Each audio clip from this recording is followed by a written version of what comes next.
Cortando derecho la palabra de Dios, parte 2. Si no has visto la parte 1, te invito a que la veas antes de ver este video. Continuamos. Usar bien la palabra de Dios depende de que ella sea cortada, trazada, con sumo cuidado. Eso fue lo que Pablo le dijo a Timoteo, porque Timoteo le iba a enseñar a la iglesia. Entonces el punto allí, según el apóstol Pablo, cuando habló con Timoteo, cuando le escribió mejor a Timoteo, el punto es la iglesia. Me explico. Para el apóstol Pablo era de suma importancia que Timoteo no cayera en el error en que muchos predicadores hoy han caído con respecto a la iglesia. Cuando un predicador al momento de enseñar no usa bien la palabra de Dios, ese predicador termina cometiendo los siguientes errores. Ese error es que el predicador termina aplicando a la iglesia promesas y palabras que, aunque estén escritas en la Biblia, no fueron dadas a la iglesia. Antes de ir a los ejemplos, te voy a explicar un poquito más el asunto. La Biblia es la recopilación de 66 libros que exponen en el Antiguo Testamento cómo fue que Dios creó todo el universo que hoy vemos.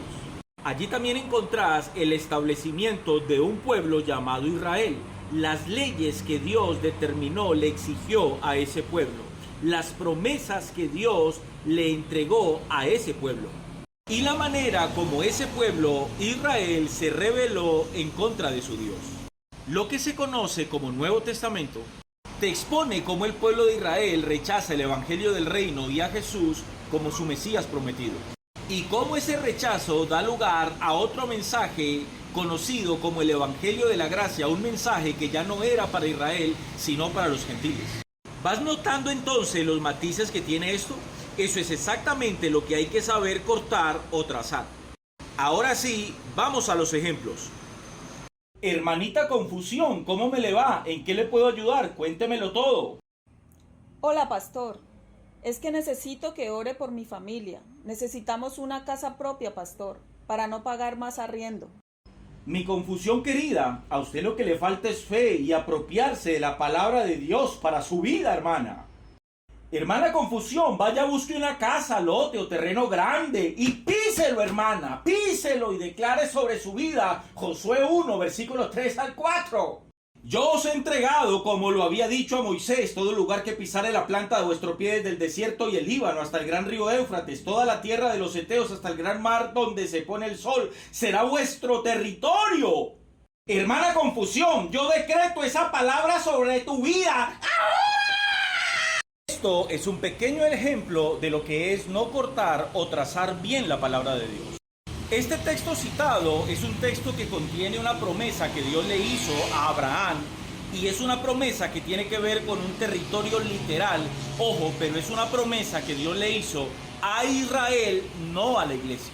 En la palabra escrita que aplica a la iglesia jamás van a encontrar una promesa o enseñanza tanto de Jesús como del apóstol Pablo para la iglesia que diga algo así como todo lo que pisare la planta de los pies de la iglesia iba a ser de ella. De esto es lo que el apóstol Pablo le habla a Timoteo. ¿Van comprendiendo? Vamos a otro ejemplo. Hola, mi hermanita Confusión, cuéntemelo todo. Hola, pastor. Necesito que oren por mí. Me encuentro muy enferma. Mi estimada Confusión, veo que seguís teniendo graves problemas de fe. ¿Por qué mejor no te apropias de las palabras y verdades de la palabra y las decretas sobre tu vida, mujer? Te pongo un ejemplo, mi hermana. El cristiano que hoy padece una enfermedad es por su pecado y definitivamente por la falta de fe que tiene. Pero mira lo que dice la Escritura, Isaías capítulo 53, versículo 5. Mas él herido fue por nuestras rebeliones, morido por nuestros pecados. El castigo de nuestra paz fue sobre él y por sus llagas fuimos nosotros curados. Si bien Jesús murió por el pecado de cada uno de nosotros, el que está hablando aquí es el profeta Isaías. Y él está pensando y hablando de Israel, mas no de la iglesia. Quiero recordarles que la iglesia nunca fue revelada en el Antiguo Testamento. La iglesia en el Antiguo Pacto era un misterio dicho por el propio apóstol Pablo. Este texto ha sido usado, aplicado a la iglesia como una promesa para la iglesia de salud perfecta o permanente. Muchos cristianos hoy desafortunadamente creen que este es el fundamento bíblico para ellos enseñar que la iglesia de Cristo nunca se puede enfermar. Una de las razones por las cuales Jesús mandó a Jesús a su pueblo fue para que Jesús sanara las enfermedades físicas de su pueblo y hacerlos libres. Lucas 7:22. Pensar que Isaías en ese texto está haciendo una referencia a la iglesia realmente es una razón para sentir vergüenza delante de Dios como predicador. Usar ese texto para enseñarle a la iglesia que deben de rechazar enérgicamente toda enfermedad, toda dolencia en sus cuerpos, porque por las llagas de Cristo fuimos nosotros sanados o curados, es una clara evidencia que la palabra de Dios en ese contexto y bajo esa interpretación no está siendo bien usada.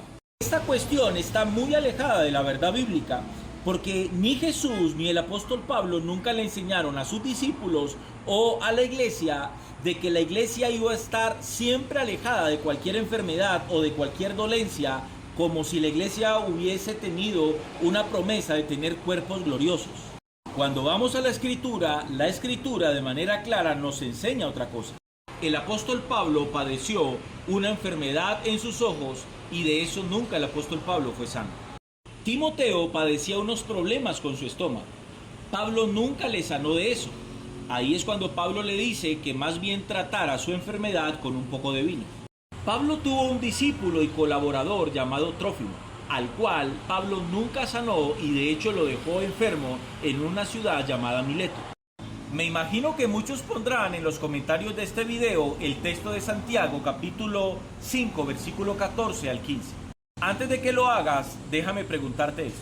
Si crees que una oración con fe resulta de manera inevitable en un milagro de sanidad física, ¿por qué no pasó con Timoteo o con Trófimo o con muchos hermanos que hasta ahora están enfermos en la iglesia de Cristo? Hoy nosotros podemos orar por los enfermos. Con todo y esto realmente no hay garantía de que sanen. Y con esto no estoy diciendo que Jesús hoy no pueda sanar a alguien si así es su voluntad. Ahora bien, si alguien cree lo contrario, lo invito a que vaya a clínicas y hospitales y saque de allí a todos los cristianos que hoy en este momento están enfermos. Corran, están esperando por ti. En la parte 3 vamos a seguir con más ejemplos. No te la pierdas.